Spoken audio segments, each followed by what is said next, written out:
Olá, boa noite para você. Começa agora mais um Ponto e Contraponto. E hoje eu recebo aqui no estúdio o doutor Urânio Paiva, diretor da clínica Árvore da Vida, especializada no tratamento para dependentes químicos. Só para você de casa ter uma ideia, levantamentos das Nações Unidas e do Ministério da Saúde identificaram um aumento considerável de pessoas que usaram drogas e procuraram serviços de saúde, apresentando transtornos mentais e comportamentais depois da pandemia.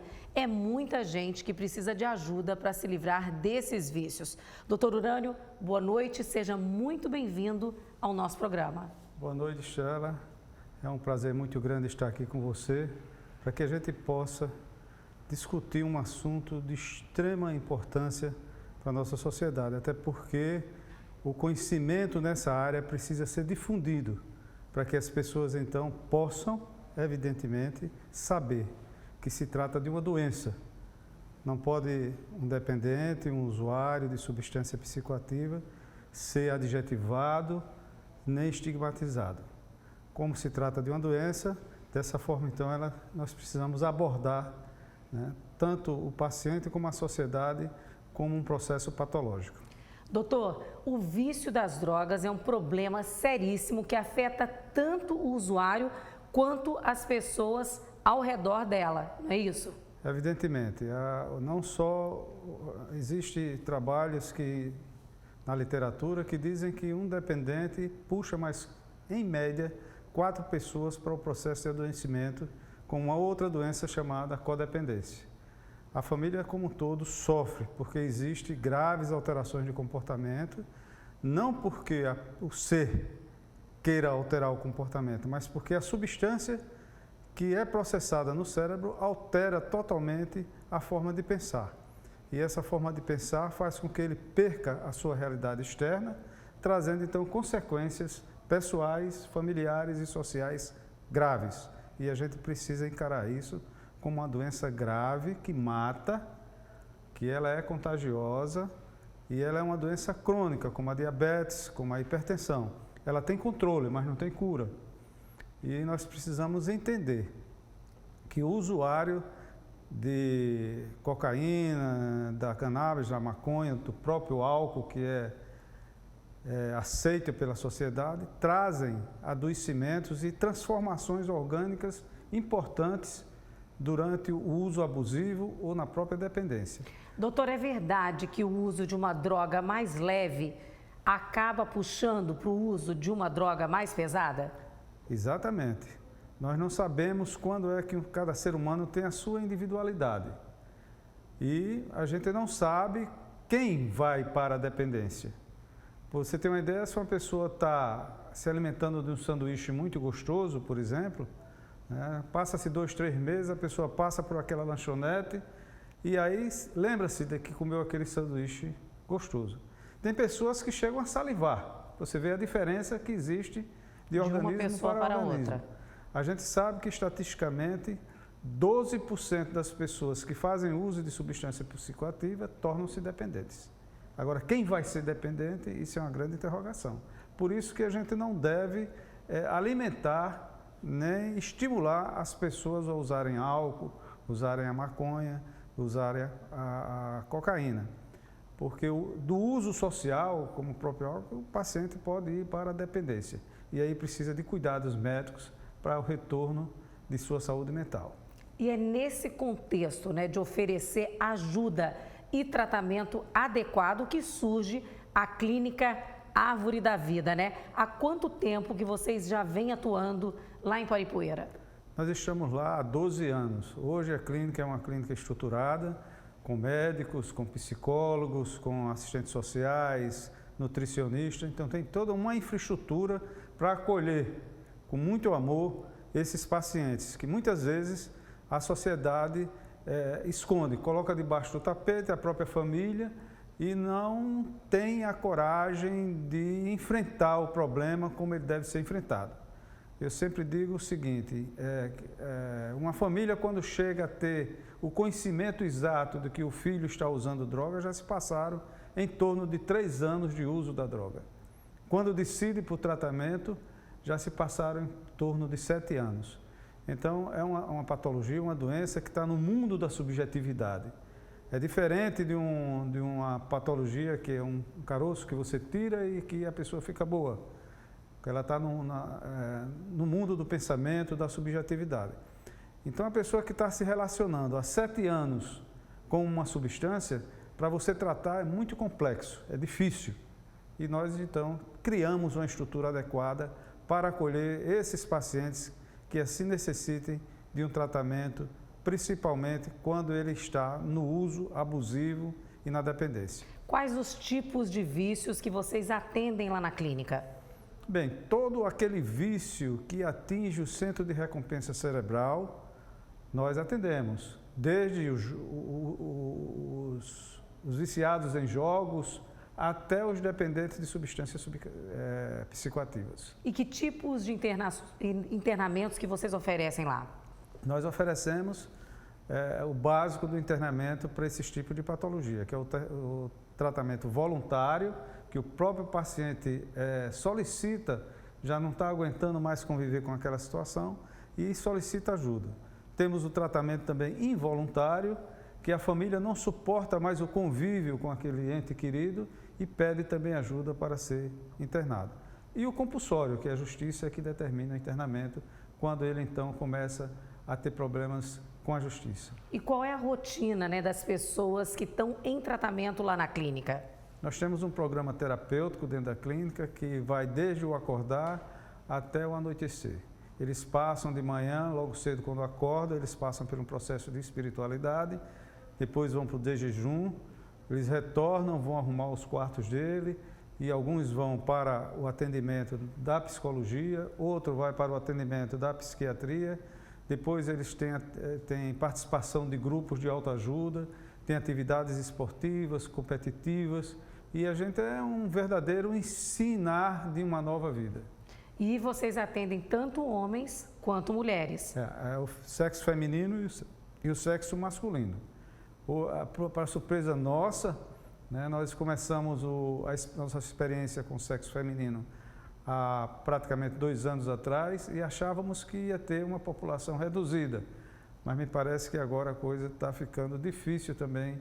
As mulheres estão fazendo opções para o uso principalmente do álcool e de algumas outras substâncias psicoativas. Hoje vocês têm 80 pacientes na clínica? 80 pacientes internados na clínica, que justamente precisa de uma infraestrutura muito grande para que esses pacientes sejam bem atendidos, sintam-se confortável como se estivessem na sua própria casa.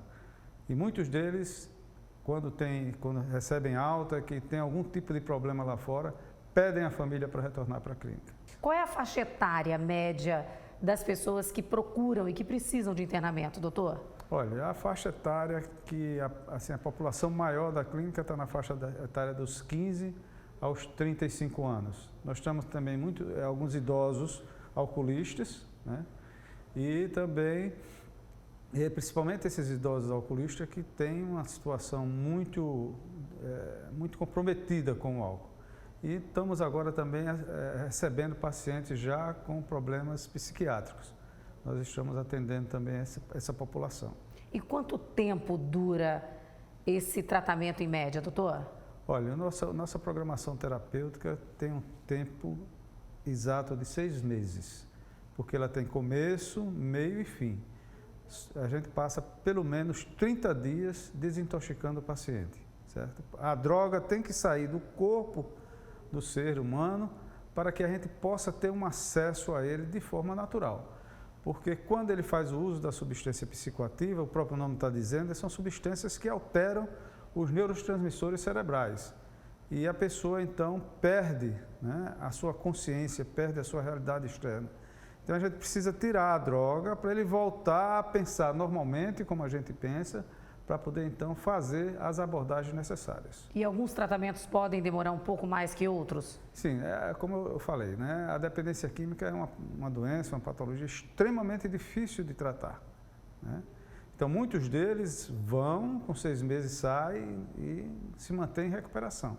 Nós temos um índice de recuperação lá em torno de 37% a 42%. Não é muito alto, não é? Mas é um índice que está mais ou menos equiparado ao índice mundial no tratamento da dependência química. A gente sabe que mesmo com toda a ajuda, acontece da pessoa acabar tendo uma recaída depois de sair da clínica, né?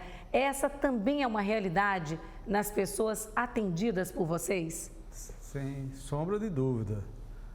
As pessoas às vezes precisam mais de um internamento para que possa então voltar à sua normalidade. Isso vai depender muito da ajuda da família também. A família precisa entender que ela não tem condições de cuidar nem de tratar um paciente. Eles sempre ficam achando que tem uma luz no final do túnel, e existe essa luz, mas com a presença de profissionais capacitados para lidar com essa situação. Muitas vezes o dependente ele vive no mundo da ilicitude e ele utiliza todo o processo, né, para a proteção desse mundo da ilicitude. E aí a família cai muitas vezes na manipulação dele, né, nos questionamentos dele, das colocações do paciente. E os profissionais já têm esse manejo, é muito mais fácil. Eu gostaria também aqui, Estela, de referendar o avanço que a medicina teve nesse tipo de tratamento. Hoje nós temos exames que mapeiam o cérebro e diz exatamente, né, os danos que estão sendo causados pelo uso da substância. E acredito eu que para reverter esses danos não deve ser fácil, né? Demanda tempo. Você vê um fluxograma cerebral, você vê com o usuário de cocaína, por exemplo, diminui muito o fluxo para a região pré-frontal e ele fica comprometido. Certo? As pessoas não pensem que usar substância psicoativa não vai alterar a funcionalidade orgânica. O corpo se transforma com a presença da substância. Tanto é que quando a gente interna, que tira a substância, há um sofrimento orgânico, um sofrimento psicológico, né? Por quê? Porque a saída da substância, a retirada da substância, o organismo tenta voltar à normalidade. Isso promove sofrimento orgânico.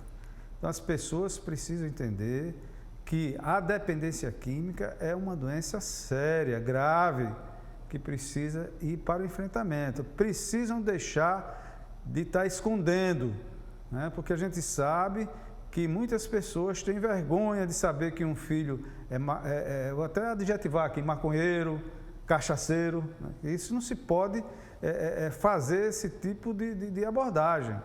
Ele é um paciente que precisa de cuidados. Então, não tenham vergonha, enfrentem, busquem ajuda, vão atrás de profissionais qualificados para que possam, então, lhe ajudar a tirar o seu filho, o seu ente querido dessa situação. Eu tive uma conversa recentemente com o professor Laranjeiras e ele estava me dizendo, eu prefiro internar o meu filho do que ver ele com o lobo frontal dele comprometido por uso de qualquer tipo de substância. Pois é. O senhor deu o exemplo do dano causado pela cocaína. A maconha, aquela história de que os neurônios são afetados, que há perda de neurônios, é verdade, doutor? Pura verdade. São vários exemplos de pacientes que psicotizam com o uso da maconha. Recentemente eu li um artigo científico que um jovem de 17 anos de idade, com um único cigarro de maconha, se tornou esquizofrênico. Então, é preciso ter cuidado com isso para que, então, seus filhos cresçam de uma forma saudável. Outra coisa que precisa entender é que o nosso cérebro na infância, ele é cheio de circuitos. Quando ele chega dos 11 anos de idade até os 21 anos de idade, esses circuitos vão ser organizados para, então, promover a inteligência do ser. Então, essa organização é extremamente importante para o desenvolvimento intelectual do ser humano. E é justamente nessa idade que a droga entra para desorganizar. Geralmente, né? Por causa dos jovens, os exatamente. Amigos, então, na rodinha de amigos querendo se autoafirmar, né? Exatamente. Não se pode deixar essa coisa assim de forma irresponsável, sem cuidar. Doutor, precisa buscar tratamento. Quando a gente fala de recaída, qual pode ser um gatilho da recaída quando o paciente recebe alta e vai para casa, por exemplo? Veja bem, quando ele sai da clínica, que ele recebe alta, a gente trabalha as ferramentas necessárias para que ele não recaia.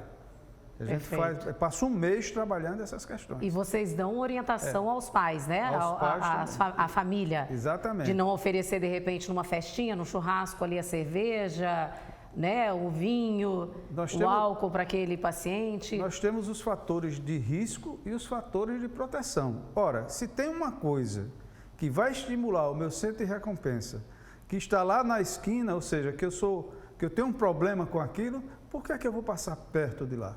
Eu passo por longe para poder me proteger. Então, os fatores de riscos têm que ser evitados.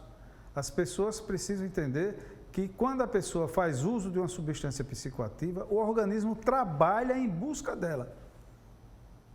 Eu farei o exemplo do sanduíche. Sim, né? Com certeza. Então, você veja, a transformação orgânica chega a tal ponto que o organismo trabalha em busca daquela substância.